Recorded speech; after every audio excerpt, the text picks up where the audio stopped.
নমস্কার বন্ধুরা, শিউলি রান্নাঘরে স্বাগতম। আপনারা থাম্বনেল দেখে বুঝতেই পারছেন আজ আমি কি বানাতে চলেছি। আজ আমি তালের ভীষণে একটা ইউনিক পিঠে আপনাদের বানিয়ে দেখাবো। ভীষণই সোজা বানানো আর খেতে অসাধারণ হয়। একবার এভাবে বানিয়ে দেখতে পারেন। চলুন দেখে নেওয়া যাক এটা বানানোর জন্য কি কি লাগছে আর কীভাবে বানাচ্ছি।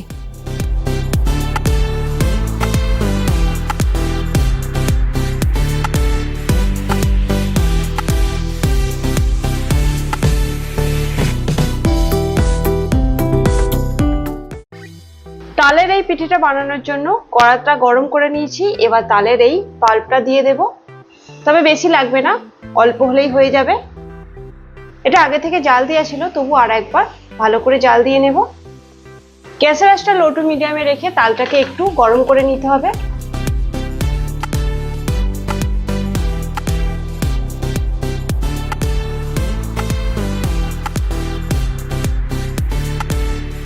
তালটাকে বেশ ভালো করে গরম করে নিয়েছি। এবার এতে 1 কাপ ঘন দুধ দিয়ে দেব। এই কাপের 1 কাপ আমি ঘন দুধ দিয়ে দিচ্ছি। তাল আর দুধটাকে বেশ ভালো করে মিশিয়ে নিতে হবে।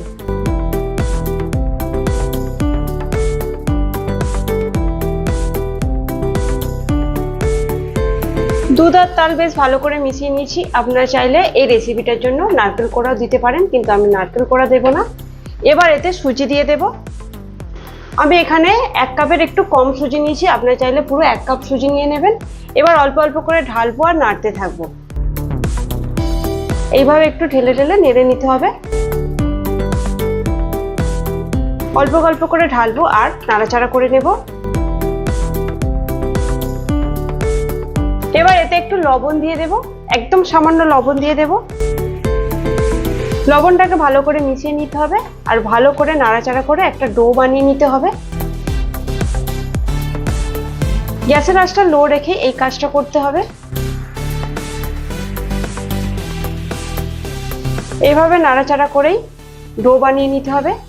আর আমি এখানে যতটা সুজি দিয়েছি ততটাই কিন্তু দুধ দিয়েছি। অনবরত এইভাবে নাড়াচাড়া করে একটা ডো বানিয়ে নিতে হবে, তা নাহলে তলাতে ধরে যাবে।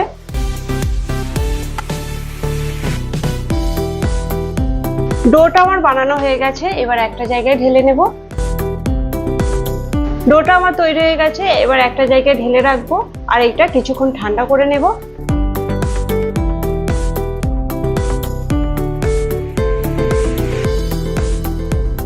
এটাকে আমি একটু ঠান্ডা করে নেব। এবার আমি চিনির সিরাটাও বানিয়ে নেব।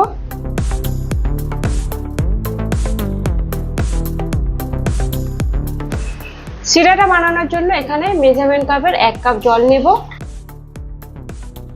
এবার এই জলেতে 1 কাপ চিনি দিয়ে দেব। যতটা জল ততটাই চিনি নিয়েছি। এতে একটা এলাচ ফাটিয়ে দিয়ে দেব। এবার এটা ঘন একটা চিনির সিরা বানিয়ে নিতে হবে। চিনিটা গলে যাওয়া পর্যন্ত অপেক্ষা করব। চিনির সিরাটা আমার বানানো হয়ে গেছে। দেখুন একটু চিটচিটে ভাব এসে গেছে। আর এর থেকে বেশি ফোটাবো না। এবার আমি দেখে নেব সুজিটা কতটা ঠান্ডা হয়েছে। সুজিটা একটু ঠান্ডা হয়ে গেছে। এবার এতে একটু ময়দা দিয়ে দেব। আপনারা চাইলে চালের গুঁড়িও দিতে পারেন। অল্প করে ময়দা দেব আর ভালো করে এটাকে মাখিয়ে নেব।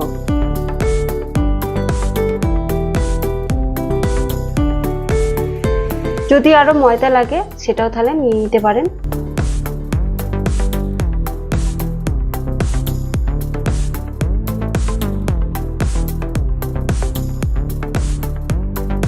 যেরকম আটা মাখে সেইভাবে ময়দা দিয়ে ভালো করে মেখে নিতে হবে আর একটা ডো বানিয়ে নিতে হবে। এটা বেশ ভালো করে মেখে নিয়েছি। আর হাত দিয়ে মাখানোর আগে হাতে একটু তেল দিয়ে নেবেন, তা নাহলে হাতে লেগে যাবে। ডোটা ভালো করে মাখিয়ে নিয়েছি। দেখুন আমার এই বাটি হাফ বাটির একটু বেশি ময়দা লেগেছে। আর মাখানোর সময় আমি হাতে তেল লাগিয়ে নিয়েছিলাম, সাদা তেল। ভালো করে মাখিয়ে নিয়েছি। এবার পিঠেগুলো আমি বানিয়ে নেব। এবার আমি পিঠেগুলো বানিয়ে নেব। তার জন্য হাতে প্রথমে একটু তেল মাখিয়ে নেব। হাতে একটু তেল মেখে নিয়েছি। এবার একটু করে এইভাবে নেব, লম্বা করে এইভাবে একটু এইভাবে লম্বা করে দেব। দেখুন এরকম ভাবে বানিয়ে নিতে হবে। দেখুন আরো একটা দেখিয়ে দিচ্ছি। অল্প করে নিতে হবে এরকম, তারপর হাত দিয়ে একটু এইভাবে ঘষে দিতে হবে, দিলেই একটা পিঠে হয়ে যাবে। বেশি লম্বা করার দরকার নেই, এরকম সাইজ থাকলেই হবে। আপনার চাইলে এর থেকে বড় ছোট করতে পারেন, কিন্তু আমি এরকম সাইজ করেছি। বাকিগুলো আমি এইভাবে বানিয়ে নেব।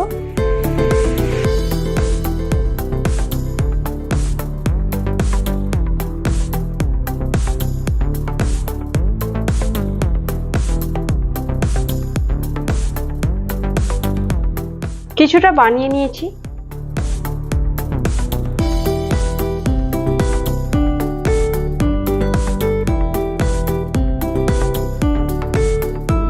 অনেকগুলোই বানিয়ে নিয়েছি। এবার আমি এগুলোকে তেলে ভেজে নেব। এগুলো ভাজার জন্য কড়াতে সাদা তেল দেব, আর তেলটা একটু বেশি দিতে হবে।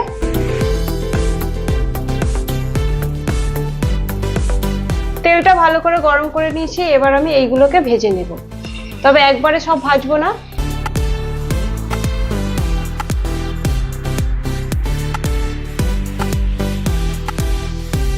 গ্যাসের আঁচটা লো টু মিডিয়ামে রেখে এগুলোকে ভেজে নিতে হবে। একটু এইভাবে নাড়াচাড়া করে নেব যাতে না কড়াতে লেগে যায়।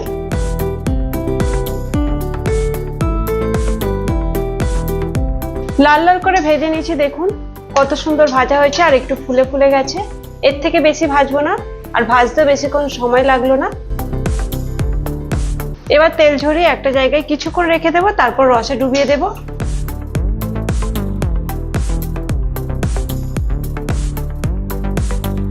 বাকিগুলো আমি এইভাবে ভেজে নেব।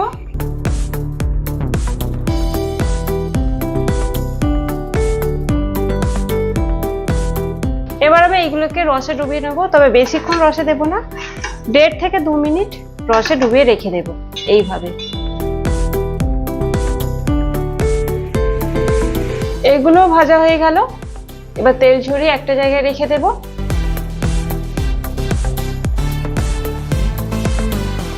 দু মিনিটের মতো রসে রেখে দিয়েছিলাম, আর রস থেকে তুলে নেব।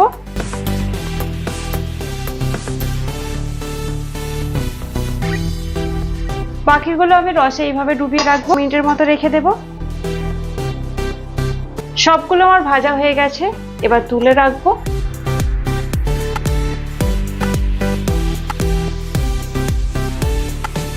এইগুলো আমি রসে রেখে দেব 2 মিনিট, তারপর রস থেকে তুলে নিতে হবে। এগুলো 2 মিনিট রেখে দিয়েছিলাম, তুলে নিচ্ছি।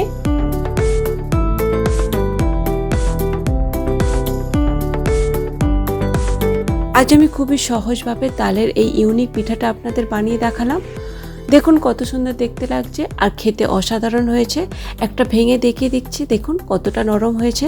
আপনারা বাড়িতে একবার এভাবে বানিয়ে ফেলুন, আর কমেন্টে জানান এই রেসিপিটা আপনাদের কেমন লাগলো, আর লাইক শেয়ার করতে ভুলবেন না।